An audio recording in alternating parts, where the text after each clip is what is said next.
लोकतंत्र की जीत तो आधी मैंने कल कर दिया है। सारे मुख्यमंत्री सस्पेंड कर दिए जाएंगे, बर्खास्त। करेक्ट, ये सारे होने के चांसेस बन गए हैं। मुझे लगता है फर्स्ट हियरिंग पर ही स्टे लग जाएगा। चुनाव रद्द हो जाए।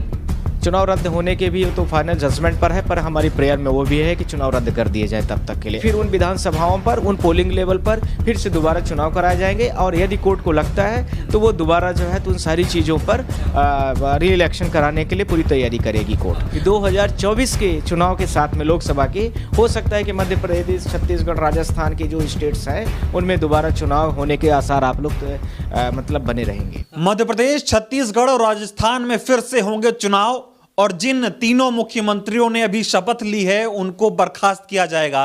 और क्या ईवीएम हैक हुई है, इसी को लेकर कल सुप्रीम कोर्ट में एक बड़ी सुनवाई हुई है और इसको लेकर जल्द फैसला आने वाला है। नरेंद्र मिश्रा जी हमारे साथ हैं, सुप्रीम कोर्ट के वकील, जो ईवीएम के मुद्दे को लेकर लगातार सुप्रीम कोर्ट तक पहुंचे और अब फैसले की घड़ी भी आ गई है। सर, बहुत स्वागत है आपका। ये बताइए, कल जो सुनवाई हुई इसमें क्या अपडेट? थैंक यू, आप सबको शुक्रिया, और भारत देश के 140 करोड़ की जनता को नमस्ते करता हूं। लोकतंत्र की एक बड़ी जीत थी, जिसमें ऑनरेबल से जस्टिस खन्ना के पास यह मैटर लिस्टेड था। उसमें उन्होंने बड़े प्रॉपर तरीके से सुनवाई की। हम आप लोगों को बहुत पहले भी मीडियाज़ के माध्यम से, खासकर सोशल मीडियाज़ के माध्यम से और प्रिंट मीडियाज़ के माध्यम से, फेसबुक और जो भी होती हैं यूट्यूबर्स वगैरह, सब के माध्यम से मैंने आपको केस के फैक्ट के बारे में काफ़ी कुछ बताया है। और आप लोगों के माध्यम से मैं यह भी कहना चाहता हूँ कि कल मैं जब सुप्रीम कोर्ट में निकला हूँ तो मैं सबसे पहले सोच भी रहा था कि यूट्यूबर्स जितने भी हों वो सामने रहें, क्योंकि इन्होंने ही इस मुद्दे को उठाया है। नेशनल वाइड जो चैनल्स थे उन्होंने तो कोई ऐसा नहीं प्रमोट किया, और न ही इस मुद्दे को वो ज़्यादा कुछ करना चाहते थे। अब आ रहा हूँ मैं come to the point of facts के बारे में।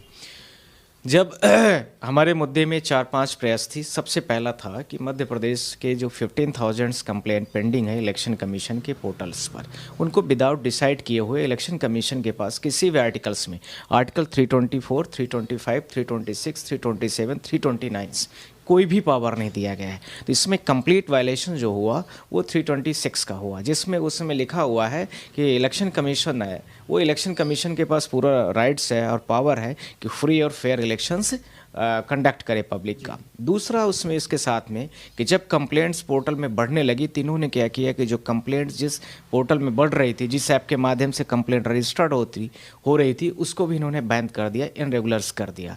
तो उसके बाद बहुत सारे लोगों का कंप्लेंट्स नहीं हुआ। तीसरा था, बहुत सारे फिजिकल कंप्लेंट्स थी जो मध्य प्रदेश में एसडीएम, डीएम और तहसीलदार लेवल पर थी। तो 15,000 जो कंप्लेंट ऑनलाइन रजिस्टर्ड हुई, ये था 22 नवंबर 2023 का। ऐसे ही similar application already pending in the Chhattisgarh election commission, similar pendings before in the Rajasthan. सबके अलग अलग, बस इतना फ़र्क था कि वेरिएबल डाटा अलग अलग थे, पर यह है कि हर जगह, हर स्टेटों में ऐसे ही कंप्लेंट पाई गई, पर्याप्त थी काफ़ी। साथ में मेरा यह भी मुद्दा था जो आप लोगों ने बोला है कि ईवीएम को लेकर के, तो ईवीएम को लेकर के 4-5 मुद्दे मेरे रहे, जिसमें मैंने यह बोला कि हर पोलिंग 230 विधानसभा मध्य प्रदेश की, लगभग 90 के आसपास में छत्तीसगढ़ की, 100 के अराउंड में है, और ऐसे ही 200 के आसपास में आप लोगों ने देखा होगा राजस्थान में। मैंने बोला वीवीपैट जो है, सारे पोलिंग बूथ के क्या जो भी पहले रुझान आ रहे थे वो कांग्रेस के फेवर में थे सारे। मध्य प्रदेश में भी आपने देखा था, छत्तीसगढ़ में भी देखा था, और लगभग राजस्थान से भी ऐसा ही था। तो जब रुझान थे तो सारे लोग रुझानों के आधार पर यह था कि जो भी अपोजिट है, यानी सरकार को लोग नहीं चाह रहे हैं, बहुत दिनों से सरकारें बनी हैं, इनको हटाना है, जहां पर बहुत दिनों से थे, जैसे मध्य प्रदेश, उसमें एक बड़ा एग्जाम्पल है। छत्तीसगढ़ के बारे में था कि रिपीट हो रही है रूलिंग पार्टीज, और ऐसे ही राजस्थान के बारे में काफ़ी अच्छी खबर थी। तो ये जो परसेप्शन सारी मीडिया दे रही है, ओपिनियन सब एग्जिस्ट पोल दे रहे हैं, तो इन सब के आधार पर बाद में कैंडिडेटों ने यह बोला कि ये जब रिजल्ट आया तो ऐसा एज पर नहीं था। तो उन्होंने बोला कि हम सब लोग वीवीपैट में जो इतने लोगों ने वोटिंग कराया है, तो उस वीवीपैट की पोलिंग वाइज हर पोलिंग पर आप जो है तो उसका वोटिंग को काउंट करा दीजिए। तो ये मेरी उसमें चौथी प्रेयर है। पांचवी प्रेयर में ये है कि फ्री एंड फेयर इलेक्शन को कंडक्ट करना chief election commission of India की ड्यूटी बनती है। This is the not conducted by the chief election commission of India, this is the supervisory authority of India which is the regulating to the Madhya Pradesh, Chhattisgarh and Rajasthan elections. During of the conducting of the elections Chhattisgarh, Rajasthan and along with Telangana और मिजोरम। तो इन्होंने ऐसा कुछ किया नहीं। तो मैंने यह भी बोला कि बहुत सारे लोग ऐसा कह रहे हैं, मुझे बहुत लोगों का फ़ोन भी आया है, तरह तरह से आया। तो आप ईवीएम को लेकर के, हैकिंग को लेकर के सवाल तरह तरह से उठे हैं, तो आप उसको ओपन डेमो पर रख दीजिए। भारत के जितने भी हैकर हों, वर्ल्ड के जो बड़े हैकर हों, उसको किस किस तरीके से हैक कर सकते हैं, वो एक ओपन मार्केट में आ जाएगा। जब वो आ जाएगी सारी चीज़ें, तो दूध का दूध, पानी का पानी हो जाएगा। तो जो डेमोक्रेसी है, डेमोक्रेसी का मतलब ही होता है for the people, of the people and by the people. This is the proper definition of the इसका है, तो वो लोगों के लिए हो जाएगा। लेकिन ये तो वो हो गया जिन मुद्दों पे आप कोर्ट गए। कल जज साहब ने क्या कहा? हाँ, correct, this is the very important two issues there. Chief हमारे जैसे ही मैं अपेयर हुआ, तो उसके बाद उन्होंने पहले तो मुस्कुराए, उसके बाद बोले, वो शुरू किया, हमने आर्गूमेंट शुरू किया। ए लॉट ऑफ एडवोकेट्स हमारा सपोर्ट किए, बहुत सारे एडवोकेट्स हमारे साथ में, लगभग 100 एडवोकेट्स थे।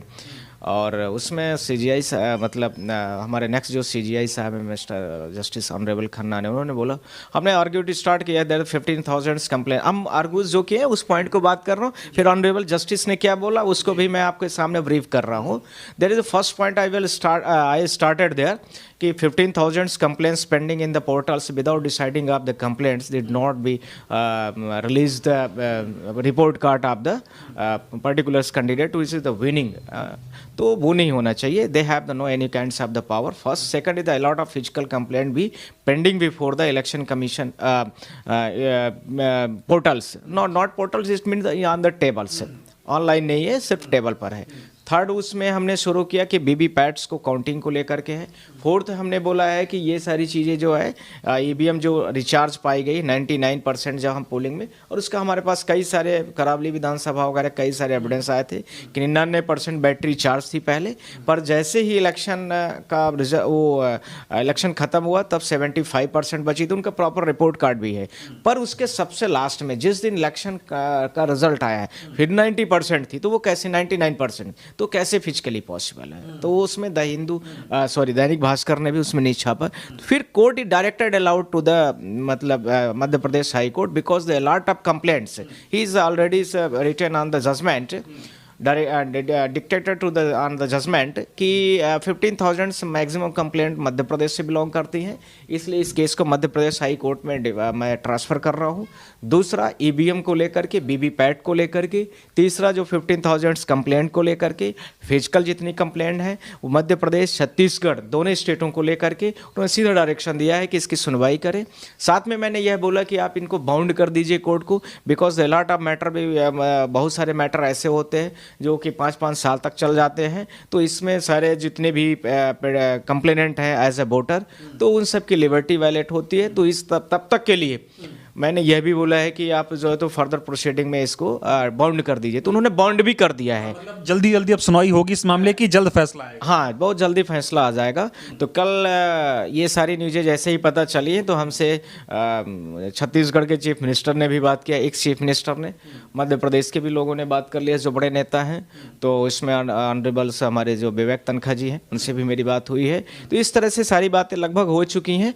और मध्य प्रदेश के 230 जो कंटेस्टिंग कैंडिडेट्स थे जो किसी भी पार्टी के हो सकते हैं, मैं आप लोगों के माध्यम से बोल रहा हूँ, पब्लिक भी है उसमें इंक्लूडेड, और कोई पार्टी हो सकती है, भाजपा का जहाँ है भाजपा वाला भी आ सकता है, कांग्रेस का कांग्रेस वाला भी आ सकता है.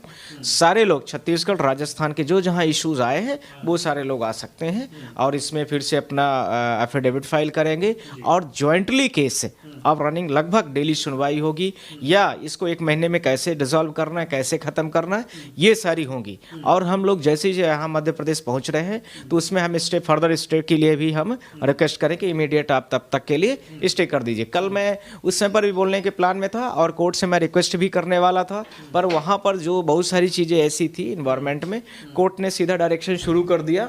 और उसके बाद में उन्होंने हमें यह बोला भी कि mister counsels will you proceed to theirs, I will if you did not give any liberties to high court, यदि कोई लिबर्टी नहीं देता है आपको तो फिर आपके पास ये पूरा पावर होगा कि आप दोबारा जो है तो आ जाए. अभी सबसे बड़े सवाल जो हमारी देश की जनता जानना चाह रही है, क्या अगर सुप्रीम कोर्ट सुनवाई करता है, जल्दी जल्दी स्टे होता है, तो क्या मध्य प्रदेश, छत्तीसगढ़ और राजस्थान के चुनाव जो है वो रद्द हो जाएंगे?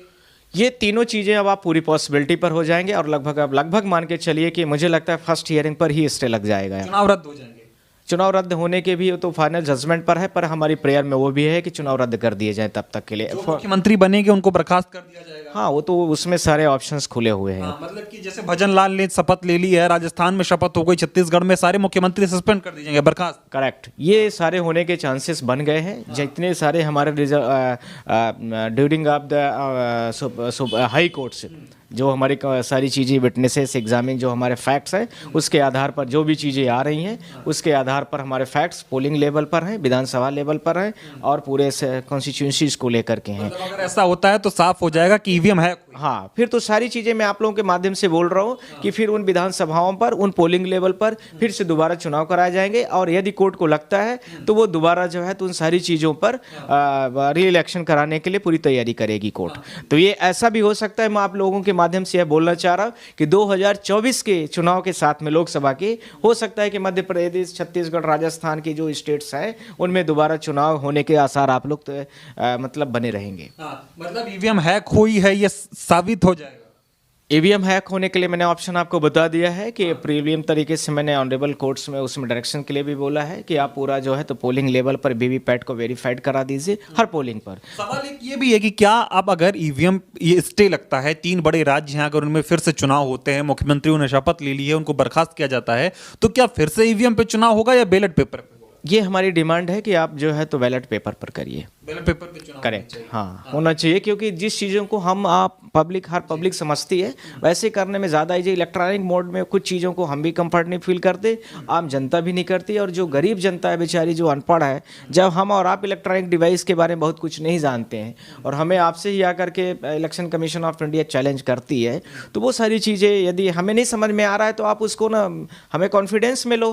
और ये कोड ऑफ कंडक्ट के उसमें है कि आप सारी चीज़ों को, लोगों को, एनवायरनमेंट को प्रॉपर पॉजिटिव एटीट्यूड दोगे, इसके साथ में प्रॉपर आप एनवायरनमेंट क्रिएट करोगे कि कैसे वोट कराना है। तो जब हम नहीं समझ पा रहे तो आप उसको हटा दो, क्या दिक्कत है। आखिरी सवाल, जनता कब देश के लोकतंत्र की जीत की खबर सुनेगी? लोकतंत्र की जीत तो आधी मैंने कल कर दिया है और आधी जिस दिन हम लोग जबलपुर हाई कोर्ट में पहुंच रहे हैं और वहां पर स्टे उस दिन से शुरू होगी।